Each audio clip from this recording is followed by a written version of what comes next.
بسم الله الرحمن الرحيم. أهلا بيكم معايا على قناة أميرة وكروشيه. في فيديو النهاردة إن شاء الله هننفذ مع بعض بندانة كروشيه سهلة جدا وبسيطة بغرزة الشبكة. الغرزة سهلة جدا وبتكرر لسطر واحد بس. بعد كده بنشتغل شراشيب شكلها حلو جدا ومميز. البندانة مش بتاخد معانا وقت ولا بتاخد خيط. كمية الخيط اللي بتاخدها من 35 ل 40 جرام من الخيط. شكلها حلو جدا وفي اللبس بتبقى جميلة جدا. يفضل تشتغلي البندانة بخيوط قطن تكون متوسطة السمك، أما لو هتكبري وتشتغلي شال شتوي فبتشتغليها بخيوط صوف تكون متوسطة السمك أو سميكة رفيعة زي ما انت عايزة. أنا برضه قايلة لك في الفيديو الطريقة اللي هتكبري لحد ما توصليه إن هو يبقى شال، وزي ما انت شايفة لو هيبقى شال حلو جدا. دلوقتي يلا بينا نبدأ مع بعض إن شاء الله في تنفيذ البندانة. وقبل ما نبدأ لو انت لسه جديدة معايا في القناة ما تنسيش تشتركي في القناة وتفعلي الجرس عشان يوصل لك كل جديد، واكتبي لي تعليق قولي لي فيه بتتابعيني من أي بلد. يلا نبدأ على بركة الله. نبدأ بسم الله الرحمن الرحيم. أول حاجة بتعملي عقدة البداية وبتشتغلي 4 سلاسل، 1 2 3 4.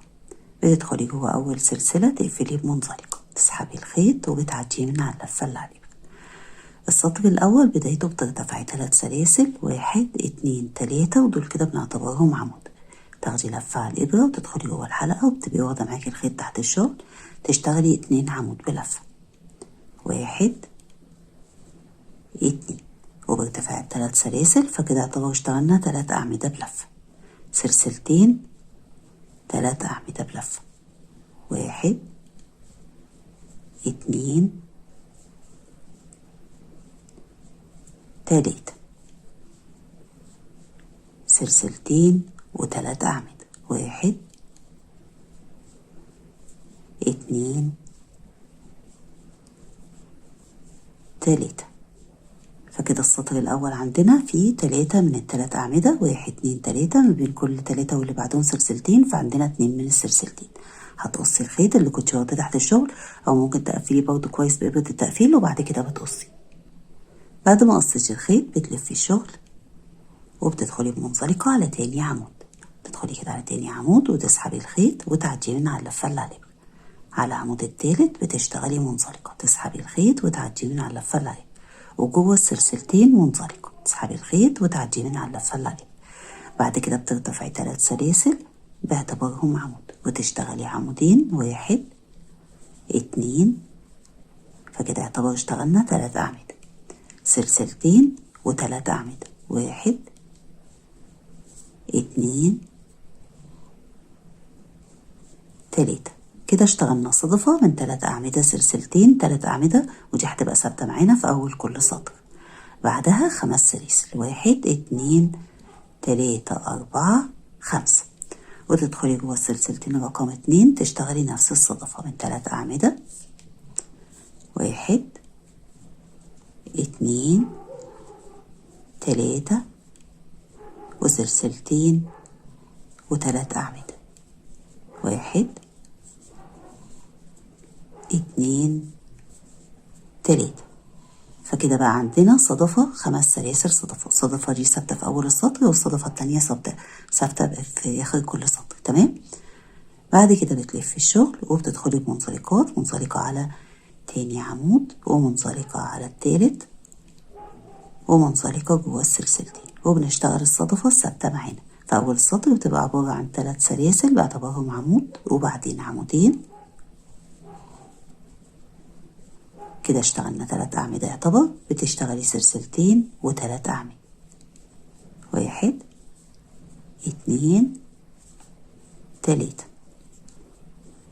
5 سلاسل، 1 2 3 4 5، غرزة حشو جوه ال5 سلاسل، و5 سلاسل، 1 2 3 4 5، وبتشتغلي الصدفة 3 أعمدة، 1 2 3، سلسلتين و3 أعمدة.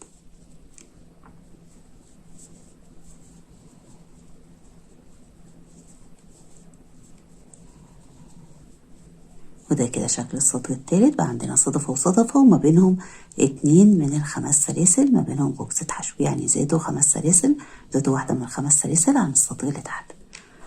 السطر الرابع بدايته بتلفي الشغل وبتدخلي بمنزلقة على تاني عمود ومنزلقة على التالت ومنزلقة جوه السلسلتين، وبنشتغل الصدفة الثابتة معانا في أول كل سطر. فبترتفعي 3 سلاسل وتشتغلي العمودين 1 2 وبعدين سلسلتين و3 أعمدة. دي الصدفة الثابتة معانا في أول كل سطر، بتبقى ارتفاع 3 سلاسل عمودين سلسلتين 3 أعمدة. هنا بقى هيزيد معاكي عدد ال5 سلاسل، واحنا في كل سطر بتشتغليه بيزيد معاكي واحدة من ال5 سلاسل حشو. فهتشتغلي 1 2 3 4 5 غرزة حشو جوه السلاسل. 1 2 3 4 5 غرزة حشو جوه السلاسل. 1 2 3 4 5. فكده بقى عندنا 3 من ال5 سلاسل، كانوا واحدة بقوا 2 وبعدين بقوا 3. تمام، ما بين كل 5 واللي بعدهم بيبقى عندك غرزة حشو.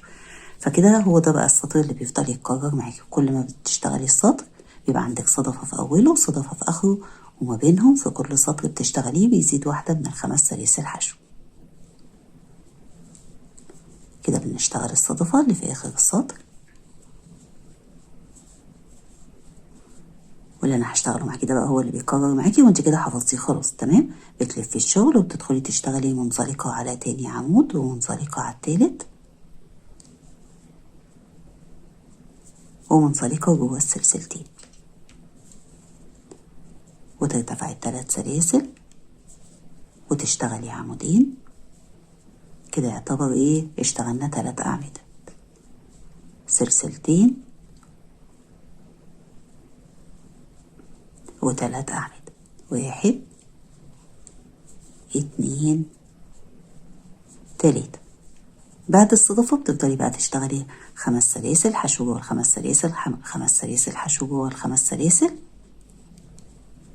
كده اشتغلنا 1 2 3 4 5. بتشتغلي حشو، وكل ما بتزودي سطر بيزيد معاكي واحدة، فهنا هيبقى عندنا 4. هتشتغلي 1 2 3 4 5 حشو جوه السلاسل. 1 2 3 4 5 حشو جوه السلاسل. وبعد الحشو اللي جوه السلاسل بتشتغلي 5 سلاسل، ما تنسوهمش عشان دول اللي بيزودوا عدد الغرز. تمام، وبتشتغلي الصدفة اللي بتبقى عندنا في آخر السطر، بتبقى 3 أعمدة، سلسلتين و3 أعمدة. 1 2 3. وزي ما انت شايفة الشغل سهل خالص وبسيط. هنا بقى زاد عندنا وبقى عندنا من ال5 سلاسل 4. 1 2 3 4. يبقى انت كده عرفتي ان انت هتفضلي تكرري الصدفة في أول السطر، وبعدين هيمشي معاكي السطر كله عبارة عن 5 سلاسل حشو جوه ال5 سلاسل، وكل ما بتزودي سطر بيزيد معاكي واحدة. تمام، وبعد كده في الآخر بتشتغلي الصدفة. هتفضلي تكرري في السطر ده لحد ما توصلي لطول البندانة اللي انت عايزاه، عايزاها طويلة عايزاها قصيرة زي ما انت عايزة، او عايزة بقى تكملي وتشتغلي سكارف او تشتغلي شال زي ما انت عايزة. تمام، هتكرري كده ونرجع نكمل. بعد ما قررتي وصلتي لطول البندانة اللي انت عايزاه او طولتي لحد ما يبقى شال، وبتبقي واخده بالك ان الغرزه دي بتمط معانا لما بتتغسل. تمام، فتبقي عامله حسابك كده وانت بتاخدي المقاس بتاعها. تمام، دلوقتي بقى هنشتغل الرباط، وده خاص بالبندانة. لو انت شغاله شال مش هتشتغلي رباط. لما بنيجي نشتغل الرباط بتدخلي الاول بمنزلقات جوه السلسلتين. تمام، وبتشتغلي عدد من السلاسل بطول الرباط اللي انت عايزاه، عايزه 10 سنتي 20 سنتي 30 سنتي. هتشتغلي كده عدد من السلاسل بطول الرباط اللي انت عايزاه. تمام، وهنرجع نكمل. انا كده اشتغلت 60 سلسلة وده الطول اللي انا عايزاه. تمام، دلوقتي بقى هنشتغل غرزة كده اللي هي هتبقى على الطرف كده. هتاخدي لفة على الابرة وهتسيبي سلسلتين وتدخلي جوه التالتة، تسحبي الخيط وتعليه كده. تاخدي لفة على الابرة وتدخلي في نفس السلسلة، تسحبي الخيط وتعلي. تاخدي لفة على الإبرة وتدخلي كده تسحبي الخيط وتعلي اللفة. بعد كده بتاخدي اللفات كلهم مع بعض وتقفلي عليه. ترجعي تاني تدخلي جوه نفس السلسلة تشتغلي غرزة منزلقة. تمام، كده عملنا دايرة دي كده بتدي شكل حلو. تمام، بعد كده بقى هتشتغلي على كل سلسلة غرزة حشو، هتمشي كده وتشتغلي على كل سلسلة غرزة حشو لحد ما توصلي لآخر سلسلة. بعد ما اشتغلتي غرز حشو على السلاسل تمام، بتدخلي جوه السلسلتين تشتغلي غرزتين حشو، وعندنا 3 أعمدة هنشتغل على كل عمود منهم غرزة حشو.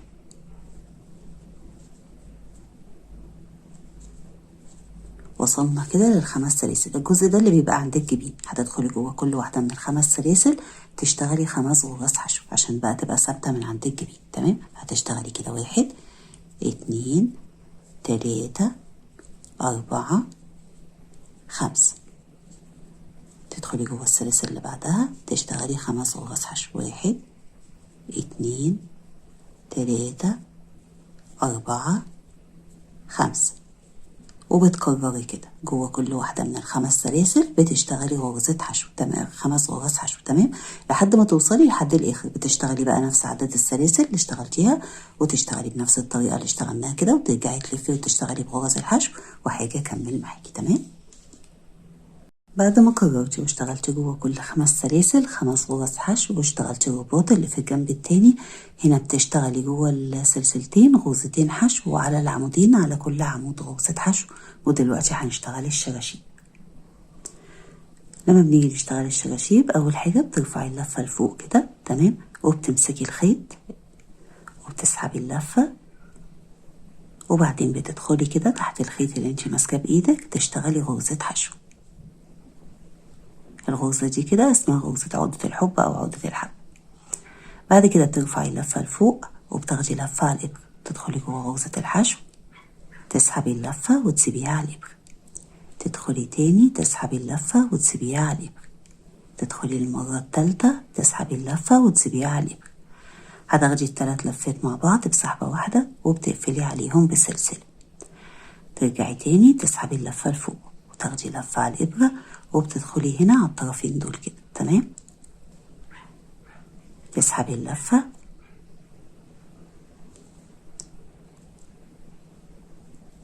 وتسيبيها على الإبرة، تاخدي لفة على الإبرة وتدخلي تاني في نفس المكان تسحبي اللفة وتسيبيها على الإبرة.